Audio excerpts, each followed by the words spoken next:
I'm Melanie Maron Pell of AJC, and I'm joined by Israel's ambassador to the United Kingdom, Daniel Taub. Ambassador Taub is an expert in many areas, from the peace process to Syria to the UN. Mr. Ambassador, welcome. Thank you.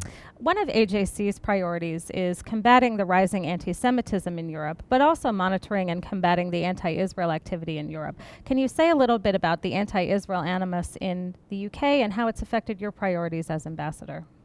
Sure, thank you, Melanie.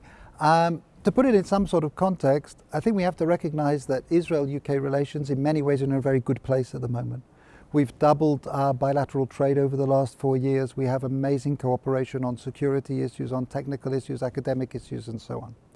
But alongside that, we have exactly what you're talking about, where we talk about growing hostility to Israel. We see it in particular in a number of specific arenas, in parts of academia, parts of the media, parts of the trade union movement, some of the religious institutions, and so on.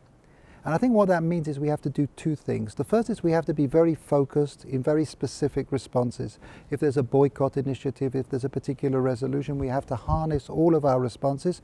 And so far we've been very fortunate. We've had some success in holding those at bay.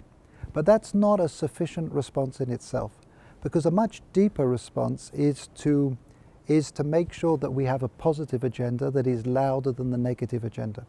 What we need to do is we need to make sure, it's one of our greatest assets. If you look at the group that is campaigning against Israel, it's sometimes called the Red-Green Alliance. It's an alliance of radical leftists and radical Islamists. And it's very vulnerable, because if you say to that group, we know what you stand against, but tell us what you stand for. Are you in favor of women's rights? Are you in favor of gay rights? Are you in favor of freedom of expression? Then that group simply falls apart. And that's why it's so important for us as advocates of Israel to have a positive agenda, to come to the different parts of British society, to say to them, think about your core values. Where are they reflected in the Israelis' picture? And let's build bridges and work together. Ambassador Taub, thank you so much for speaking with us today.